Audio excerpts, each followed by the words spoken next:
బిస్మిల్లాహిర్రహ్మానిర్రహీం. Friends, ఈరోజు మనం ఇస్తగ్ఫార్ దువాలు నేర్చుకుందాం. ఇస్తగ్ఫార్ అంటే అల్లాహను క్షమాపణ అడగటం. మన వల్ల ఏదైనా తప్పిదం జరిగినప్పుడు వెంటనే ఇస్తగ్ఫార్ చదవాలి. అల్లాహను క్షమించమని వేడుకోవాలి. మహాప్రవక్త సల్లల్లాహు అలైహి వసల్లం వారు ఇలా సెలవిచ్చారు. అల్లాహ్ సాక్షిగా నేను ప్రతిదినము 70 సార్ల కంటే ఎక్కువ అల్లాహను మన్నింపునకై వేడుకుంటాను మరియు పశ్చాత్తాపంతో ఆయన వైపునకు మరలుతుంటాను. మరొక హదీసులో ఇలా తెలియచేశారు. ప్రజలారా, పశ్చాత్తాపంతో అల్లాహ్ వైపునకు మరలండి.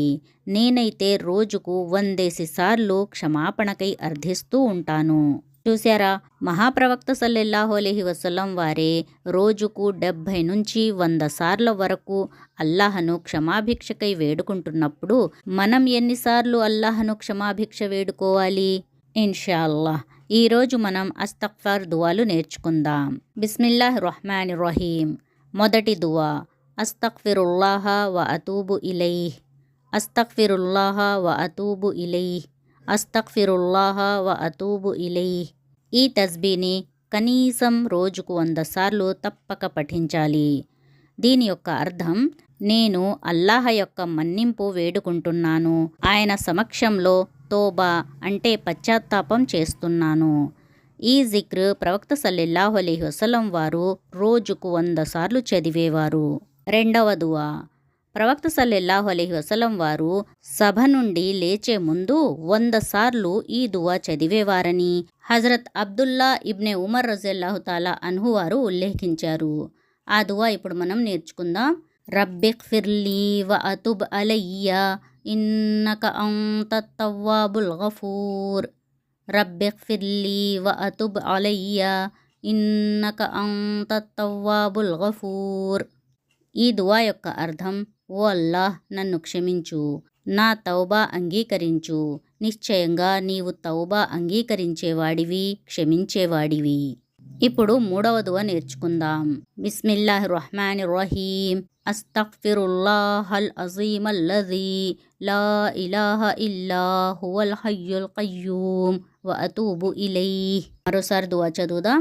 అస్తగ్ఫిరుల్లాహల్ అజీమల్లజీ లా ఇలాహ ఇల్లా హువల్ హయ్యుల్ ఖయ్యూమ్ వ అతూబు ఇలైహ్. అస్తగ్ఫిరుల్లాహల్ అజీమల్లజీ లా ఇలాహ ఇల్లా హువల్ హయ్యుల్ ఖయ్యూమ్ వ అతూబు ఇలైహ్. ప్రవక్త సల్లల్లాహు అలైహి వసల్లం వారు ఇలా తెలియచేశారు. ఎవరైతే ఈ దువా చదువుతారో అల్లాహ్ అతన్ని క్షమిస్తాడు, ఒకవేళ అతను యుద్ధభూమి నుండి పారిపోయిన వాడైనా సరే. అంటే యుద్ధభూమి నుండి పారిపోవటం చాలా పెద్ద తప్పు కదా. ఆ తప్పు చేసిన తర్వాత ఈ దువా చదివి అల్లాహ్ దగ్గర క్షమాపణ కోరితే అల్లాహ్ వారిని తప్పక క్షమిస్తాడు అని అర్థం. ఫ్రెండ్స్, ఇప్పుడు మనం నాలుగో దువా నేర్చుకుందాం. బిస్మిల్లాహిర్రహ్మానిర్రహీం. అల్లాహుమ్మ అంత రబ్బీ లా ఇలాహ ఇల్లా అంత ఖలక్తనీ వ అన అబ్దుక వ అన అలా అహదిక వ వఅదిక మస్తతతు అఊజు బిక మిన్ షర్రి మా సనఅతు అబూఉ లక బినిఅమతిక అలయ్య వ అబూఉ లక బిజంబీ ఫగ్ఫిర్లీ ఫఇన్నహు లా యగ్ఫిరుద్ దునూబ ఇల్లా అంత్. మరొకసారి దువా చదువుదాం.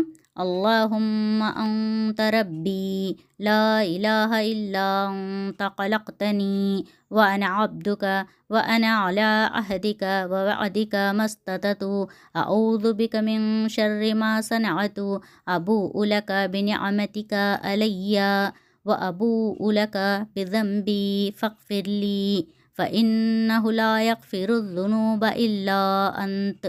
మరొకసారి దువా చదువుదాం. అల్లాహుమ్మ అంత రబ్బీ లా ఇలాహ ఇల్లా అంత ఖలక్తనీ వ అన అబ్దుక వ అన అలా అహదిక వ వఅదిక మస్తతతు అఊజు బిక మిన్ షర్రి మా సనఅతు అబూఉ లక బినిఅమతిక అలయ్య వ అబూఉ లక బిజంబీ ఫగ్ఫిర్లీ ఫఇన్నహు లా యగ్ఫిరుద్ దునూబ ఇల్లా అంత్. ఈ దువా యొక్క అర్థం, ఓ అల్లాహ్, నీవే నా ప్రభువు, నీవు తప్ప నిజ ఆరాధ్యుడు ఎవడూ లేడు. నీవే నన్ను సృష్టించావు, నేను నీ దాసుణ్ణి. నేను నీతో చేసిన ఒడంబడిక వాగ్దానంపై స్థిరంగా ఉన్నాను. నేను పాల్పడిన పాపాల కీడు నుండి నీ శరణులోనికి వచ్చుచున్నాను. నాపై ఉన్న నీ అనుగ్రహాలను నేను అంగీకరిస్తున్నాను. నా పాపాలను కూడా ఒప్పుకుంటున్నాను. నీవు నన్ను క్షమించు. పాపాలను క్షమించేవాడు నీవు తప్ప ఎవడూ లేడు. ఈ దువా పూర్తి విశ్వాసంతో ఉదయం చదివిన వ్యక్తి సాయంకాలమునకు ముందు అతను మరణిస్తే స్వర్గంలో చేరుతాడు. ఒకవేళ సాయంకాలం పూర్తి నమ్మకంతో చదివి ఉదయించకముందే మరణిస్తే స్వర్గంలో చేరుతాడు.